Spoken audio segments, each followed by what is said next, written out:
மிக்கவர்களே, உமரே ஃபாரூக் ரலியல்லாஹு அன்ஹு அவங்களுடைய காலத்துல ஒரு நிகழ்வு நடக்குது. ஒரு கிராமவாசி ஒரு தோட்டத்தின் ஓரமா தன்னுடைய ஒட்டகத்தை கட்டிட்டு படுக்கிறாரு. படுத்தவருக்கு உறக்கம் கொஞ்சம் ஆழ்ந்ததுனால கவனம் எல்லாம் நல்லா படுத்துறாரு. இந்த ஒட்டகம் என்ன செய்யுதுன்னா கவர் அவுத்துக்கிட்டு போய் தோட்டத்துக்குள்ள போயிருது. போன ஒட்டகம் அந்த தோட்டத்தை நாசனம் பண்ணி முடிச்சிருது. அங்க உள்ள மரங்கள் எல்லாம் சேதமாகிறது. இப்ப பாக்குறாங்க, அந்த தோட்டத்துல உள்ளவர் பாக்குறாரு, தோட்டத்துக்கு சொந்தக்காரரை பாக்குறாரு. சேதம் அடைந்ததை பார்த்து இந்த ஒட்டகத்தை அடிச்சு கொள்ளுறாரு. இந்த ஒட்டகத்தை அடிச்சு கொள்ளுட்டாரு. இப்போ அதை கட்டி வச்சுட்டு போன அந்த கிராமவாசி எந்திரிச்சு பாக்குறாரு, ஒட்டகம் இறந்து போயிருக்கு. இறந்து போன உடனே கோவத்துல கவலையில் இவர் என்ன பண்ணாருன்னா, அங்க 2 பேருக்கும் சண்டை நடக்கு. அந்த தோட்டக்காரருக்கும் இந்த கிராமவாசிக்கும் சண்டை நடக்குது. சண்டையில அந்த கிராமவாசி என்ன செஞ்சிடறாருன்னா அந்த தோட்டக்காரரை கொன்னுறாரு. இப்போ அந்த தோட்டக்காரருடைய உரிமையாளர்கள் எல்லாம் அந்த கிராமவாசியை பிடிச்சுக்கிட்டு அமீருல் முஃமினீன் உமரே ஃபாரூக் ரலியல்லாஹு அன்ஹு காலம் கொண்டு வந்து, யா ரசூலுல்லாஹ், இவர் என் தந்தையை கொன்னுட்டார் யா ரசூலுல்லாஹ், இவருக்கு ஃபிதியா வாங்கி கொடுக்கணும், இவருக்கு தண்டனை வாங்கி கொடுக்கணும் யா ரசூலுல்லாஹ்னு சொல்லி யா அமீருல் முஃமினீன் சொல்லி உமரே ஃபாரூக் ரலியல்லாஹு அன்ஹுல அந்த தோட்டக்காரரை கொண்டு வந்து நிப்பாட்டுறாங்க. அந்த தோட்டக்காரரை கொண்டு வந்து அந்த தோட்டக்காரருடைய குடும்பத்தார்கள் எல்லாம் என்ன பண்றாங்கன்னா அந்த கிராமவாசி கொண்டு வந்து நிப்பாட்டுறாங்க.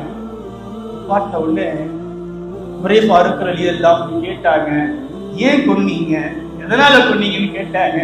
இல்ல அமீருல் முஃமினீனே, நான் என்னுடைய ஒட்டகத்தை பார்த்தேன், இறந்து போயிருந்தது, கவலையில சண்டை போடும் போது அடிச்சுட்டேன், கொன்னுட்டு அவர் இறந்துட்டாருன்னு சொன்ன உடனே விதியா கொலைக்கு கொலைதான் தண்டனை, கொலைக்கு கொலைதான் தீர்ப்புன்னு சொல்லி கொடுத்துடுறாங்க. அவர் சொல்லுறாரு, இல்ல அமீருல் முஃமினீனே, எனக்கு கொஞ்சம் சொத்துக்கள் இருக்கு, எனக்கு சகோதரர்கள் இருக்காங்க, நான் அவங்கள பாதுகாப்பா வைக்கணும், அவங்க இடத்துல பொறுப்பெல்லாம் கொடுத்துட்டு வரணும், எனக்கு ஒரு 4 நாள் அவகாசம் தாங்கலன்னு சொல்லி அவர் கேட்கிறாரு. மக்கள் எல்லாம் சிரிச்சாங்க, யாரு தருவா அப்படின்னு. அப்போ அமீருல் முஃமினீன் உமர் ஃபாரூக் ரலியல்லாஹு அன்ஹு சொன்னாங்க, இவருக்கு யாரு பொறுப்பு எடுக்கிறா, இவருக்காக வேண்டி யார் பொறுப்பெடுத்துக் கொள்கிறார் கேட்ட பொழுது யாருமே வரல. கொஞ்ச நேரம் கழிச்சு அபூதர் கிஃபாரி ரலியல்லாஹு அன்ஹு அவங்க, யா அமீருல் முஃமினீனே, நான் உங்களுக்கு பொறுப்பெடுத்துக்கிறேன், நான் அவருக்கு பொறுப்பெடுத்துக்கிறேன், நான் அவருக்கு பொறுப்பெடுத்துக்கிறேன் அமீருல் முஃமினீன் சொல்லி சொன்ன உடனே யாருன்னு தெரியாது அபூதர் கிஃபாரிக்கு. இந்த கிராமவாசி பத்தி எந்த விஷயம் அபூதர் கிஃபாரிக்கு தெரியாது. ஆனாலும் நான் பொறுப்பெடுத்துக்கிறேன்னு சொல்லிட்டாரு. அவரும் போயிட்டாரு. எல்லாம் ஆவலா காத்துக்கிட்டு இருக்காங்க, என்ன நடக்கும் என்று தெரியல. மதீனாவில் இப்படி ஒரு நிகழ்வு நடக்குது, ஒருத்தர் வந்து கொண்டுட்டாரு, அவரு யாருன்னு தெரியல. ஒருத்தர் அபூதர் கிஃபாரி பொறுப்பெடுத்துட்டாங்க, அவரும் போயிட்டாரு. 3 நாள் கழியுது, 3 நாட்கள் கழியுது. மக்கள் எல்லாம் என்ன நடக்கும் என்று பார்த்து கொண்டிருக்கின்றார்கள். அடுத்து என்ன ஆகும் என்று தெரியவில்லை. யாருக்கு இப்போ நம்ம அவர் வரலன்னா அபூதர் கிஃபாரி ரலியல்லாஹு அன்ஹு அவங்களை கொல்லணும், ஏன்னா அவங்க தான் பொறுப்பெடுத்திருக்காங்க. இப்போ அந்த நபர் வரலன்னா அபூதர் கிஃபாரியை கொல்லணும். இந்த நிலையில 3 நாட்கள் கழிந்து 4வது நாள் மக்ரிபுடைய நேரம் வருது, யாரும் வரல. இவர் சொன்ன நபர் வரல. இன்னும் மக்ரிபுடைய நேரம் நெருங்கிக்கிட்டே இருக்கும் பொழுது தூரத்துல ஒரு உருவம் தெரியுது. அவர் அப்படியே வர்றாரு. வந்து அமீருல் முஃமினீன் இடத்துல என்று சொன்னாரு, உமரே ஃபாரூக் ரலியல்லாஹு அன்ஹு இடத்துல என் பொறுப்பெல்லாம் ஒப்படைச்சிட்டேன், எனக்கு செய்ய வேண்டிய கடமையெல்லாம் செஞ்சுட்டேன், நீங்க என்ன பண்ணணும் பண்ணிக்கங்க அப்படின்னு சொல்லிட்டு அந்த கிராமவாசி அமீருல் முஃமினீன் சொல்லுறாரு.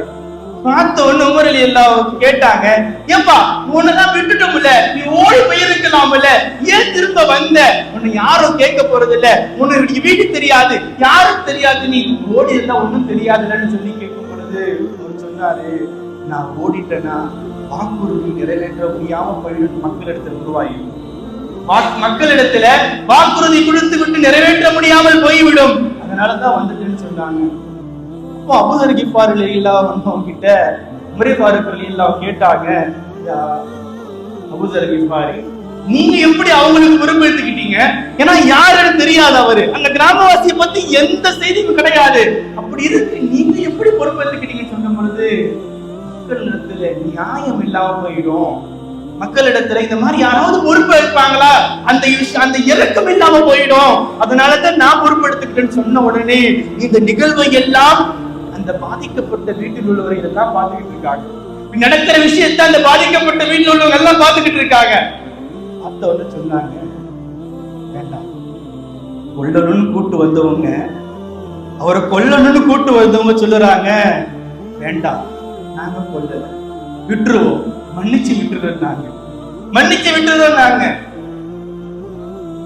கூட்டு வந்திருக்கீங்க, கொல்லணும்னு கூட்டு வந்திருக்கீங்க, மன்னிச்சு விட்டுருன்னு சொல்றீங்களே, ஏன் உங்களை எல்லாம் கேட்டாங்க.